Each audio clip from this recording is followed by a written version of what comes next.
chapitre 6, verset 37. Arjuna vacham yatim shramdayo petum yagapcharitam manasam aplapyam yoga samsidim kamgatim krishnam gachati. Arjuna dit: Ô Krishna, quelle est la destination de celui qui a commencé le processus du yoga avec foi, mais qui, à cause d'un mental incontrôlé, retombe dans la vie matérielle et qui n'atteint pas la perfection du yoga? Gauravani, il est où? Ah d'accord. Mais il est assez grand pour venir ici, lui. À son âge, à 11 ans, il n'est plus avec les petits, là. Il est avec les grands. Il faut grandir un petit peu. Important. Commentaire. Il est toujours possible de s'écarter du but de l'existence, tant qu'un dévot n'a pas réalisé sa relation éternelle avec le Seigneur. Or, Krishna n'abandonne jamais son dévot, bien que celui-ci ne puisse pas continuer la voie de la dévotion, à cause d'un mental incontrôlé qui le pousse à vouloir encore se réjouir des sens matériels. Krishna l'accompagne dans son cœur, et dans une prochaine vie, il lui permet d'être engagé de nouveau dans son adoration. Om Ghanati Milandasya Khanam Sharam Shalakayo Shakshuram Militam Jenam Taisme Shigulave Namaho Shri Chaitanya Manobhistam Stapitam Jena Bhutare Swayam Rupa Kadamayam Dadati Swam Paramtikam. Namam Vishnu Padaya Krishna Pestaya Bhutare Shrimate Bhaktivedanta Swami Nityanamine. Namaste Sarasvati Devi Gauravani Pracharini Nilveshesha Sunyavadi Prachatyadishatarine.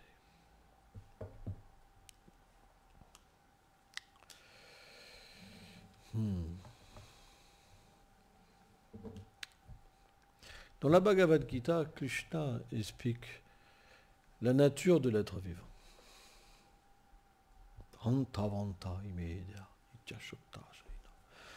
L'âme, elle est indestructible, éternelle. Elle ne meurt pas avec le corps. Etc. Donc elle passe de l'enfance à la jeunesse, puis à la vieillesse, mais elle reste la même. D'ailleurs, si on peut avoir un peu de conscience, et qu'on se plonge quand on était un tout petit nourrisson, quand on a grandi, on reste cette même personne. Sauf que notre conscience évolue et on perçoit à travers notre conscience. Mais nous-mêmes, on est la même entité. Et un symptôme de pourquoi on est éternel, c'est qu'on ne voit pas qu'on va quitter cette enveloppe. À chaque instant, on meurt et pourtant on ne le perçoit pas. Vous comprenez ça? C'est bien un signe que vous êtes éternel. Mais pourtant, le corps n'est pas éternel. À l'instant même où j'ai parlé, il y a 3 secondes de notre vie qui se sont passées. Pourtant, moi, je n'ai pas changé. Je ne peux pas voir que je vais mourir, parce que je ne peux pas mourir. C'est un symptôme que l'âme est éternelle. Et par quoi on définit la présence de l'âme? Madhvacharya explique par la présence de la conscience. Dès que l'âme quitte le corps est inerte. Il n'y a plus de vie. Regardez ça avant. Ça vivait, le bois. C'était un arbre. Vous comprenez? Quand vient la fin du corps, du moment où l'âme doit habiter un corps et quitter ce corps, on appelle ça la mort. Or, naturellement, puisqu'on est éternel, il y a ce qu'on appelle un cycle des morts et de renaissance. Mais pourquoi il y a un cycle des morts et de renaissance si on est éternel? Parce que nous ne voulons pas notre éternité. Nous ne voulons pas accepter notre Swadharma, notre nature éternelle. Donc le Seigneur nous permet d'essayer, d'expérimenter toutes sortes de natures, des fausses natures. On prend l'exemple de l'eau. C'est un très bon exemple que Srila Bhaktivinoda Thakur donne pour comprendre la nature de l'être vivant et sa fausse nature. On prend l'exemple d'un liquide comme l'eau. L'eau, sa nature, son swadharma, c'est d'être liquide. Sans ça, c'est plus sa nature. Par contre, si vous mettez un élément qu'on appelle le froid au contact de l'eau, l'eau devient solide. Et la nature de l'eau d'être liquide, elle est perdue. Elle devient solide, momentanément. Et bien, de la même manière, pour pouvoir oublier qu'on est l'âme, il existe des modes matériels qu'on appelle les 3 gunas, tamas, raja et sattva, qui est en français l'ignorance, la passion et la vertu.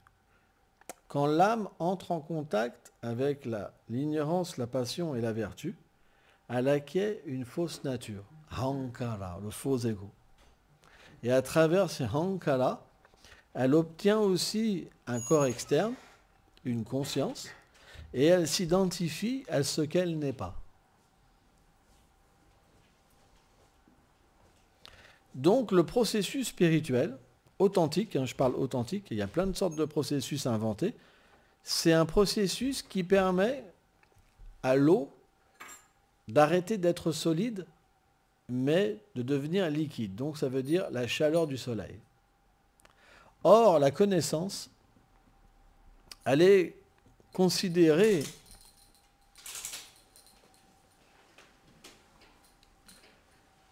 comme le soleil, comme la lumière, comme un feu qui détruit toute illusion, qui chasse les ténèbres, qui chasse l'obscurité. Par exemple, dans une pièce noire, vous pensez qu'une corde, ça peut être un serpent. Vrai ou pas? Ah, c'est un serpent, c'est quoi? Ah. Pourtant, si on allume la lumière, bon, ça fait pas de doute, c'est une corde. Elle est pleine de couleurs. Mais dans le noir, ça peut être un serpent. Et bien, de la même manière, au contact de l'énergie matérielle, on peut penser qu'on est matière, alors qu'on est complètement spirituel.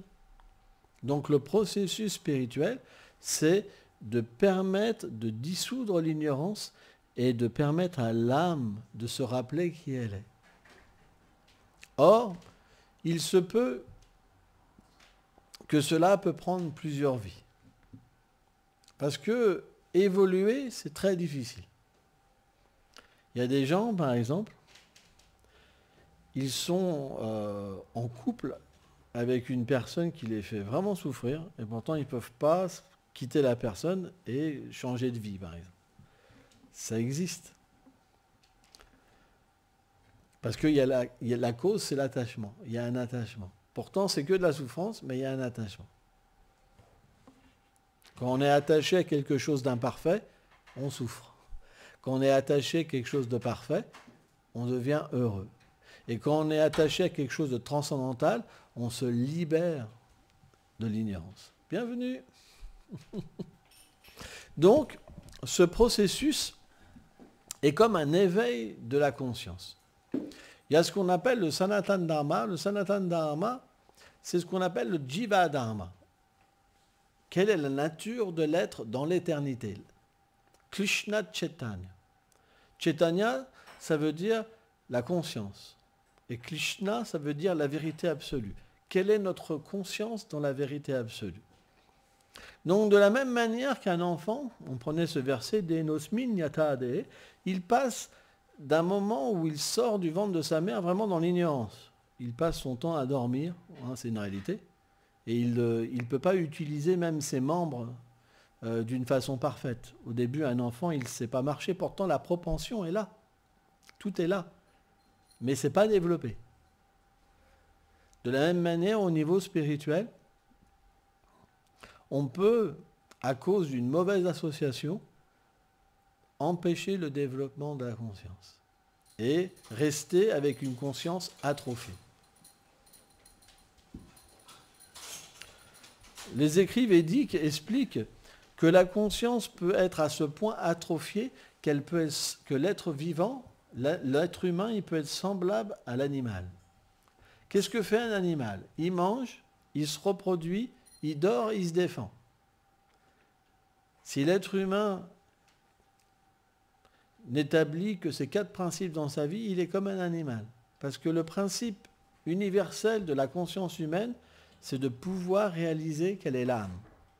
L'animal n'a pas la conscience pour ça, mais l'être humain, il est doté d'une conscience spirituelle, une conscience de Dieu. C'est pourquoi, si on n'utilise pas cette conscience de Dieu, alors on devient trop recouvert par l'ignorance, et à ce moment-là, on ne peut même plus penser qu'on est l'âme. Quand on entend parler même de l'âme, on ne peut même pas comprendre que ça existe. On va même rigoler, se dire, bon, c'est n'importe quoi. Donc, il y a un processus, vie après vie, de l'éveil de cette conscience.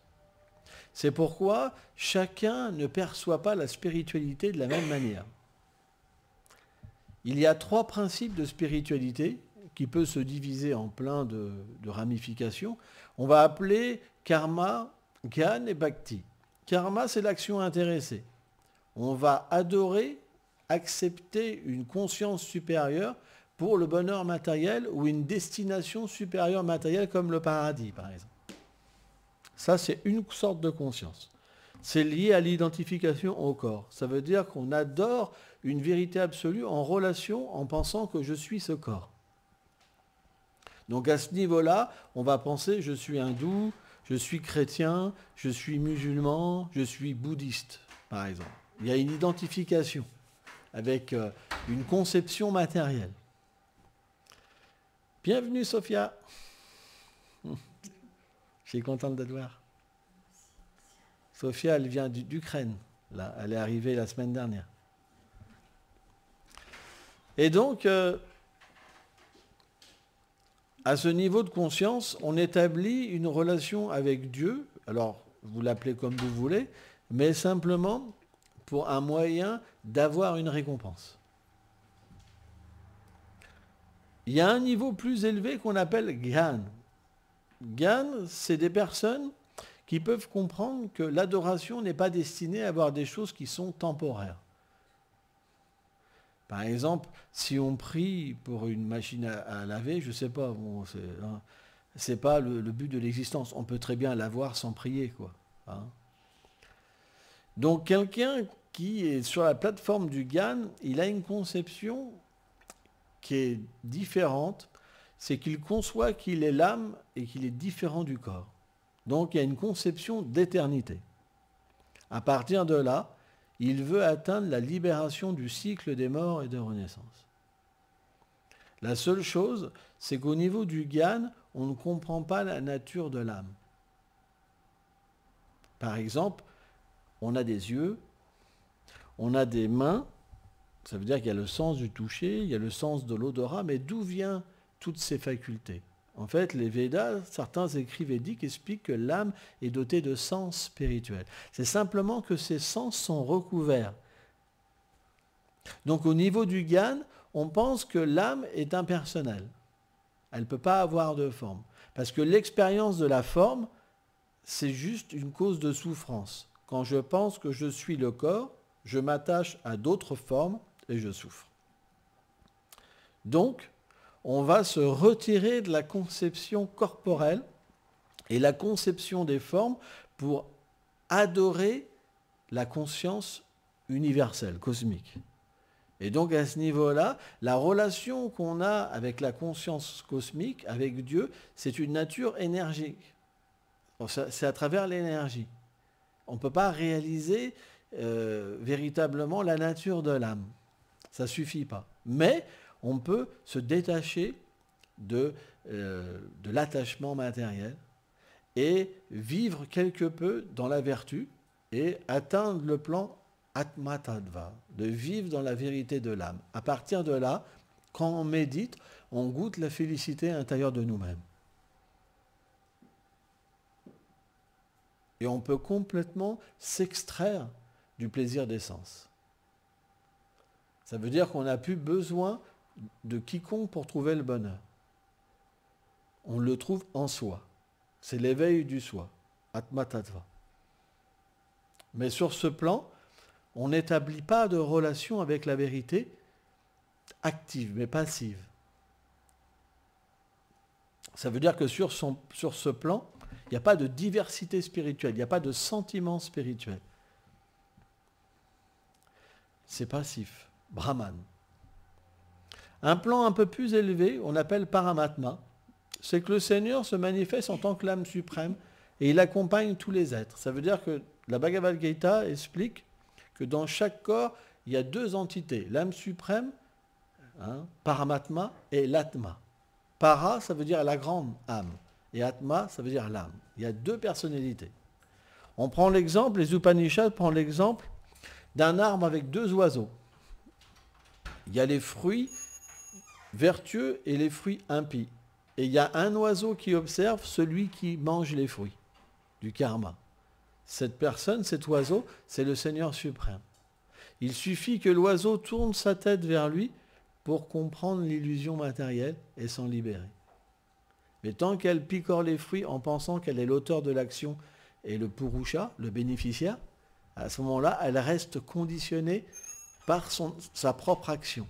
Mais dès qu'elle se tourne vers lui, alors à ce moment-là, elle devient libérée parce qu'elle retrouve sa nature. Donc l'âme suprême, c'est un peu plus élevé parce que naturellement, il y a un lien avec le Créateur.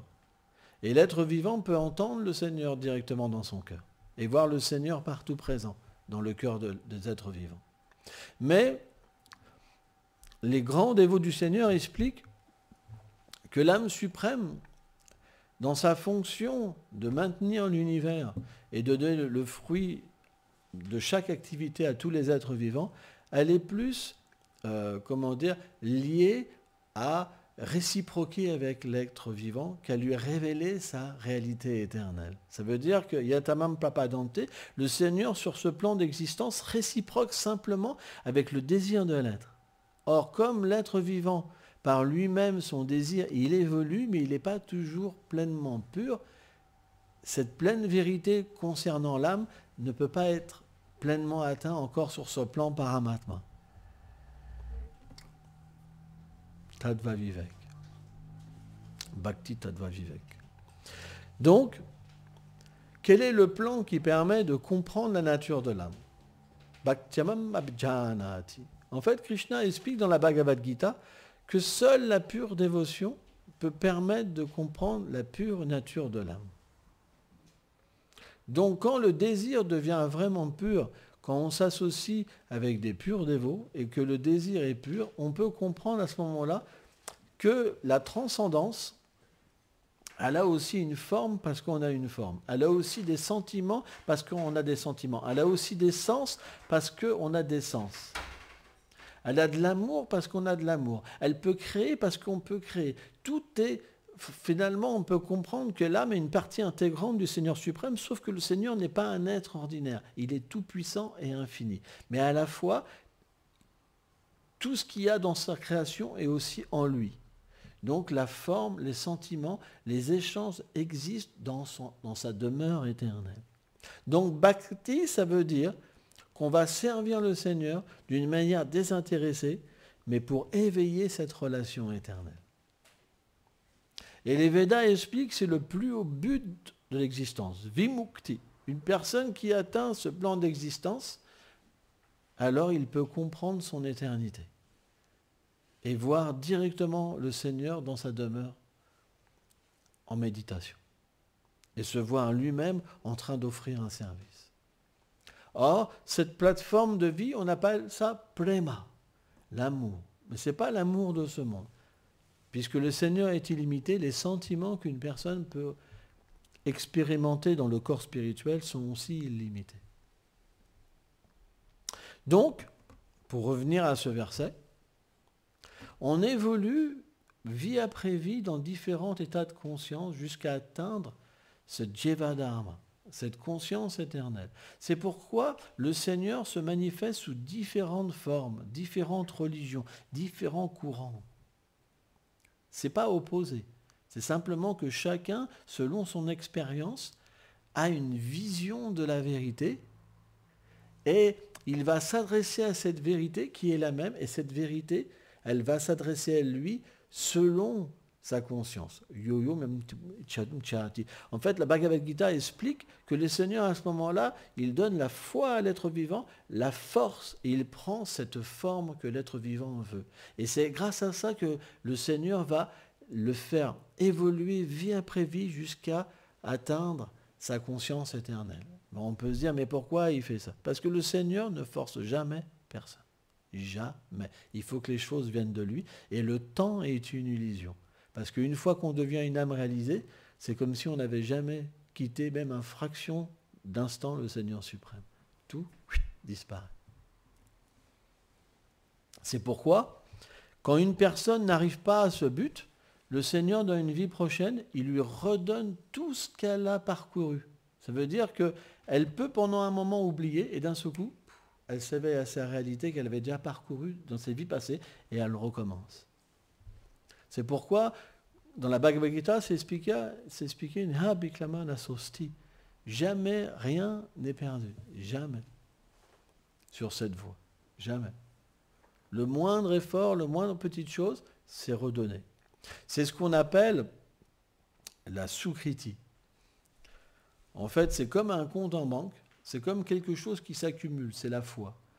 La foi, c'est la conscience par laquelle on voit. Quelqu'un qui n'a pas la foi, il ne voit pas le chemin. Quelqu'un qui a la foi, il voit le chemin.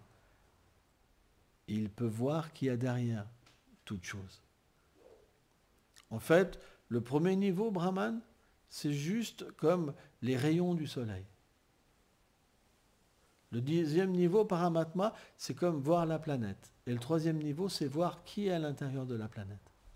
C'est pourquoi chaque chose va en un temps et se met en place graduellement. Et ce qui est bon pour une personne, par exemple, pour une autre, ça va lui paraître étrange ou difficile. Par exemple, ceux qui sont sur une plateforme de l'âme, ils se détachent de la famille, des enfants, ils se détachent de tout. Ils sont complètement détachés. Parce qu'ils conçoivent que tout est illusoire. Tout devrait être abandonné au moment de la mort. Mais quelqu'un qui est sur un plan d'attachement, identifié au corps, si vous lui parlez de ça, il va trouver ça terrible, horrible. Donc, il y a des voies où, par exemple, le mariage et l'attachement au mariage sont considérés comme la perfection. Vous comprenez? Et c'est très bon, parce que sur cette voie-là, c'est le bon dharma. Et on peut progresser grâce à ça, parce que grâce à ça, on fait des activités pieuses, au lieu de faire des activités impies. Qu'est-ce que c'est une activité impie? C'est quelque chose qui est contraire aux lois universelles. Donc, dans ce cadre du karma kanda, par exemple, on accomplit des rituels, etc., pour la vie de famille, etc., et ça permet à l'être vivant d'évoluer, en fait, parce qu'il le fait sous des injonctions qui vont lui permettre de purifier son existence et de faire évoluer sa conscience. Et un jour, il pourra accepter qu'il est l'âme. C'est quelque chose qui est graduel. Bhaktivinoda Thakur explique que la plateforme du karma, la plateforme du Gyan et la plateforme de la bhakti sont trois marches d'un même escalier. Au début, on approche par intérêt. Après, on pense pourquoi approcher la vérité par intérêt, puisque je suis l'âme, je suis quelque part pas différent de la vérité. Et après, qu'est-ce qu'on réalise? Il dit, mais c'est pas suffisant, parce que j'ai une relation d'amour avec cette réalité. C'est comme trois plans. On ne peut pas passer d'un plan à l'autre. C'est pas possible. Quelqu'un qui est sur une plateforme de conscience, il ne peut pas, juste en se mettant des coups sur la tête, passer à une autre conscience. C'est une question de foi, shraddha. Quand les activités pieuses s'accumulent et deviennent favorables, alors la conscience devient différente et on perçoit quelque chose de différent. C'est pourquoi, dans une même pièce, chacun a une conscience différente. Chacun a une compréhension différente de la vérité absolue. C'est pour ça que Gandhi disait que chaque personne avait sa propre religion, parce qu'il y a la propre compréhension. Mais alors on pourrait se dire, pourquoi les religions existent? J'ai expliqué juste avant ce principe, Itamam Papayanté, que le Seigneur réciproque avec le sentiment de l'être vivant. Donc des voies sont données pour que l'être vivant accepte un peu plus. Et en côtoyant des personnes qui ont accepté plus, on contracte le désir et on accède graduellement à une conscience supérieure. Donc la conscience, elle se change selon l'association qu'on a. Elle peut aussi se recouvrir momentanément. Faut faire attention. Parce que les Védas expliquent que l'être vivant prend les défauts et les qualités des personnes qu'il côtoie. Donc bien sûr, quand on parle de qualité et de défauts, c'est sur un plan matériel. Mais sur un plan spirituel, ça existe aussi. Par exemple, le Seigneur est pavitram, suprêmement pur. Donc quand on chante son nom, on s'associe avec lui et on redevient pur. Donc si on s'associe constamment avec la vérité, alors on la voit. Si on s'associe à moitié, de temps en temps on est avec la vérité, de temps en temps on n'y est plus, et on se maintient. Et si on s'associe plus avec l'ignorance, alors on perd graduellement la connexion avec la vérité et ça devient complètement secondaire. Donc ça, c'est un choix. Mais quand on a pratiqué dans une vie passée intensément, on est obligé de repratiquer intensément à un certain moment dans l'autre vie qu'on a, parce que c'est naturel, parce que c'est un acquis. Et c'est pourquoi, par exemple, dans une famille, vous pouvez avoir une personne qui a un acquis incroyable, et d'un seul coup, la personne, en 2 jours, elle s'éveille spirituellement, et les parents, ils flippent, ils disent « Qu'est-ce qui se passe ?» Elle est devenue folle. Elle est devenue folle. Avant, elle avait plein de haine, elle était raciste, et là, elle commence à aimer tout le monde, les symptômes d'extase, etc. Dieu partout. On va l'attacher. Vous comprenez? Donc, tout est possible. La naissance n'est pas forcément un critère. Ça peut l'être, mais ce n'est pas forcément un critère. Quelqu'un peut naître dans une famille mauvaise aussi parce que le Seigneur fait un arrangement pour qu'à travers son exemple, tout le monde puisse avoir foi, qu'on puisse se libérer. C'est pourquoi le Seigneur place ses dévots dans n'importe quelle situation pour aider les êtres vivants. Parce qu'on a besoin d'exemples. C'est pourquoi des grandes personnalités sont nées dans différentes religions. Et grâce à eux, on peut avoir un exemple et un chemin à suivre. Il y a un verset dans la Bhagavad Gita qui dit que quoi que fasse un grand homme, la masse des gens suivent. On a toujours besoin... la fonction de l'âme, c'est d'adorer. C'est une fonction de l'âme. Quand une personne est supérieure, on est naturellement attiré par les qualités. Parce que ça nous fait du bien. Ça nous fait du bien. Qu'on le veuille ou pas, quand quelqu'un a vraiment des qualités, on recherche son association parce que ça nous fait du bien. Alors, ça ne court pas les rues, c'est vrai. La plupart des gens sont ordinaires. Mais quand il y a quelqu'un vraiment de spécial qui a de l'amour, qui a de la compassion, qui a de la tolérance, qui a le bon respect envers tous les êtres, on se sent bien. Ça fait du bien parce qu'on évolue. On évolue tellement plus vite. On se libère de tellement de choses, comme l'envie, la concupiscence, l'avarice, toutes sortes de choses. C'est pour ça, Ramadudacharya expliquait que pour devenir pur, c'est pas compliqué, il faut s'associer avec des purs dévots. Juste rester à côté d'eux et juste écouter. Parce que par l'écoute, par la vibration sonore, le gain spirituel est donné. Quand on écoute, on reçoit en fait le Seigneur. Bien qu'il soit dans le cœur, il est attiré par ses propres gloires. Et c'est la manière en fait de se purifier et d'éveiller cette relation d'amour. Merci beaucoup.